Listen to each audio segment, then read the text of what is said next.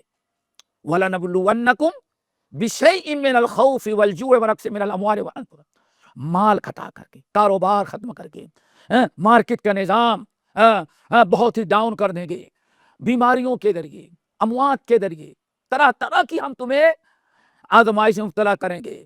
لیکن یہ آزمائش میں تمہیں کرنا کیا ہے؟ ہم آزماتے ہیں کہ تم صبر کرتے ہو کہ نہیں صبر کرتے۔ اللہ اکبر۔ دوستو، یہ صبر کا امتحان ہے۔ وَلَنَبْلُوَنَّكُمْ بِشَيْءٍ مِّنَ الْخَوْفِ وَالْجُوعِ وَنَقْصٍ مِّنَ الْأَمْوَالِ وَالْأَنفُسِ وَالثَّمَرَاتِ وَبَشِّرِ الصَّابِرِينَ۔ اللہ تم لوگوں کو آزمائے گا، مال گھٹا کر کے، اولاد گھٹا کر کے، موت دے کر کے، نقصان پہنچا کر کے۔ اور کیا بات اللہ تعالیٰ چاہتے ہیں اللہ تعالیٰ کہ ہاں، اگر اللہ تعالیٰ تمہارے اوپر کوئی آفت ڈالے تو کون صبر کرتے ہیں اور کون ناصبری کرتے ہیں۔ صبر کا مطلب یہ ہے کہ کون اس بات پر یقین رکھتا ہے یہ مصیبت اللہ نے ہم پر ڈالی ہے، مصیبت ڈالنے والا اللہ ہے، اور اللہ رب العالمین ہی مصیبت کو ٹالنے والا ہے۔ توبہ کرے گا، استغفار کرے گا، رب سے دعائیں مانگے گا، گڑگڑائے گا، یہ ہے صبر کا مطلب میرے بھائیو۔ تو اللہ تعالیٰ چاہتے ہیں کہ صبر بندہ ہمارا کہاں تک کرتا ہے، اور اللہ کے صبر کب کرے گا؟ وَرْضَ بِمَا قَسَمَ اللَّهُ لَكَ، اللہ نے ہمارے نصیب میں لکھا ہے، تو ہمیں اس بات پر خوش ہونا چاہیے کہ ہمارے حق میں یہ بہتر ہے، یہ صبر کرے گا۔ اسی طرح سے نمبر 7 میرے بھائیو، نبی علیہ السلام ارشاد فرماتے ہیں ان اشد الناس بلاء الانبیاء فالانبیاء ثم الامثل فالامثل۔ اگر اللہ تعالیٰ آپ کے سارے اعمال کفتار کردار درست ہیں، پھر بھی آپ برائیوں سے بچے ہیں، پھر بھی اللہ تعالیٰ کوئی آفت بلا مصیبت ڈال رہا ہے، تو اس پر اللہ تعالیٰ چاہتے ہیں یہ بندہ صبر کہاں تک کرتا ہے۔ اگر آپ صبر کریں گے اللہ کا فیصلہ سمجھ کر کے، تو نبی علیہ السلام ارشاد فرماتے ہیں ہم کو تو برا لگتا ہے، ہمیں نقصان ہمارا پہنچ رہا ہے، لیکن اللہ رسول فرماتے ہیں نیک لوگوں کو کے اوپر اللہ جو جتنا نیک ہوتا ہے اتنا ہی زیادہ اللہ اس پر آفتیں اور بلائیں نازل کرتے ہیں، اتنی ہی زیادہ سخت آزمائش ہوتے ہیں۔ ان اشد الناس بلاء، سب سے بڑی سخت آزمائش الانبیاء کی ہوتی ہے۔ پھر اس کے بعد جس کا دین، پھر اس کے بعد اللہ نے فرمایا یبتلی الرجل علی حسب دینہ، آدمی جتنا دین میں آگے ہوگا، جتنا دین میں زیادہ ہوگا، اسی حساب سے اس کی آزمائش بھی ہوگی۔ جس کا دین کم ہے اس کو چھوٹی سی مصیبت آزمائش، اور جس کا دین زیادہ ہوتا ہے اللہ تعالیٰ دین اگر زیادہ ہے، جتنا دین بڑا آپ کا زیادہ ہوگا اتنی بڑی آزمائش ہوگی۔ اللہ رسول ارشاد فرماتے ہیں یہاں تک کہ اللہ تعالیٰ اپنے نیک بندوں کو اتنا آزماتا ہے، اتنا پریشان مبتلا کر دیتا ہے، ایسا امتحان لیتا ہے کہ بندہ جب مرتا ہے تو 60 سال 70 سال کی زندگی گزارتا ہے، بندہ جب مرتا ہے تو اس کے نام اعمال میں کوئی گناہ باقی ہی نہیں رہ جاتا۔ اب آپ بتائیں، اس کی مثال یہ ہے کہ ایک گندا کا آدمی ہے، پڑا ہوا ہے کم وقت، شرابی کبابی بے دین روڈ پر پیشاب بھی کرتا ہے، سنداز بھی کرتا ہے، گندا بھی ہے، اسی گندگی میں زندگی گزار رہا ہے، تو گندا ہی ہے۔ لیکن ایک شریف انسان ہے، اس کے کپڑے میں تھوڑی سی گندگی لگ جاتی ہے تو فوراً جا کر اس کو صاف کرتا ہے۔ یہ ہے میرے بھائی اہل ایمان کا۔ ایک انسان جو برائیوں میں ہے اللہ نے چھوڑ دیا اسی گندگی کے اندر، لیکن جو بندہ نیک اور صالح ہے اللہ قطعاً نہیں پسند کرتے کہ کوئی گناہ اور غلطی ہو اور اس کے نام اعمال وہ گناہ باقی رہے۔